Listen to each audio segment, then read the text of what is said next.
সেই ছোটবেলা থেকে আমার মামার বাড়িতে দেখে আসছি, তাই ভাবলাম আজকে শেয়ার করে দিই তোমাদের সাথে যে আমাদের বাড়িতে মানে আমার মামার বাড়িতে জামাই ষষ্ঠী কীভাবে সেলিব্রেট করা হয়।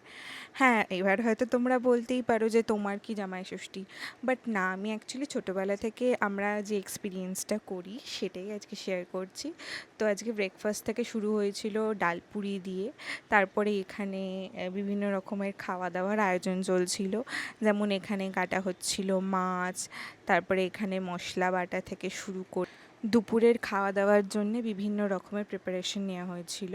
অ্যাকচুয়ালি আমাদের জামাই ষষ্ঠী সেই রকমভাবে বিশেষ কোনো নিয়ম নেই, জাস্ট একটু ফল কেটে এবং জামাইকে যেভাবে আপ্যায়ন করা হয় সেটাই করা হয়।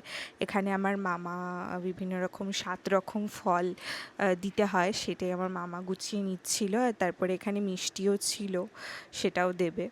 আমার মনে পড়ে যাচ্ছে ছোটোবেলায় যখন এই ফল মিষ্টি নিয়ে জামাইদের দেওয়া হতো, তখন আমি আর আমার মাসতুতো দাদা আমরা দুজনে সাইডে দাঁড়িয়ে থাকতাম যে ফলগুলো দেওয়া হয়ে যাবে, তারপরে কতক্ষণে অ্যাটলিস্ট এই জাম লিচু এইগুলো আমরা কখন পাবো তার জন্য আমরা ওয়েট করে থাকতাম।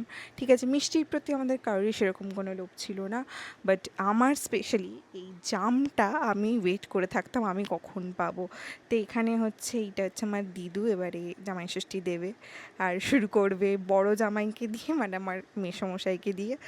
আর আমার মেসোমশাই তো বলছিল ভালো করে দেখা তোদের দর্শকদের। তো এইভাবেই দিদু আশীর্বাদ করবে, তারপরে গিফট তুলে দেওয়া হলো। আর তারপরে দিদু এই যে আমাদের এইরমভাবে ফল মিষ্টি জামাইকে তুলে দিতে হয়, আমাদের এটাই নিয়ম আর আশীর্বাদ করা এইটাই নিয়ম। আর দুপুরবেলা যেরকম ভালো মন্দ খাওয়া দাওয়া হয় ঠিক সেই রকম আমাদের ওই কিছু কিছু বাড়িতে থাকে না বাটা দেওয়ার সিস্টেম, আমাদের সেটা নেই, আমাদের এইটাই নিয়ম আছে। তারপর আমার বাবার পালা। আমার বাবাকে অনেক কষ্টে ক্যামেরার সামনে আনা হয়েছে, আমার বাবা খুব একটা ক্যামেরা ফ্রেন্ডলি নয়। তো এইখানে দেখছো দিদু আশীর্বাদ করছে। তারপর দিদু কী গিফট পেলো, এইটা ছোট জামাই দিয়েছে। এটা একটা বেড কভার বলতে পারো, মানে সেট বেড কভারের। আর তারপরে আরও গিফট আছে এখানে, বড় জামাইও একটা সুন্দর বেডশিট দিয়েছে।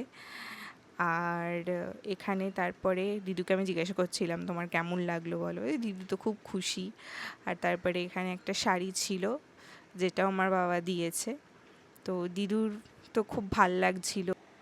আর আগে জামাই ষষ্ঠীতে তো দিদু নিজে হাতে রান্না করতো তাদের জামাইদের জন্য, বাট এখন সেটা সম্ভব নয়। ওই জন্য পুরো মেনুটা দিদু সেট করে দেয়, আর মামা মাসিমণি আমার মাগি একটু হেল্প করে দেয়। তো এখানে 5 রকম ভাজা, ডাল, 2 রকম মাছ, চাটনি, আম, দই সব কিছু মিলিয়ে একটা খুব প্যাকড আপ লাঞ্চ ছিল।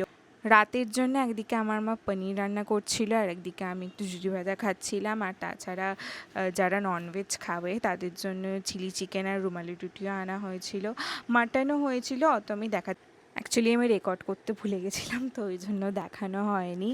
এই ছিল আমার জামাই ষষ্ঠীর experience. Thanks for watching my video, follow for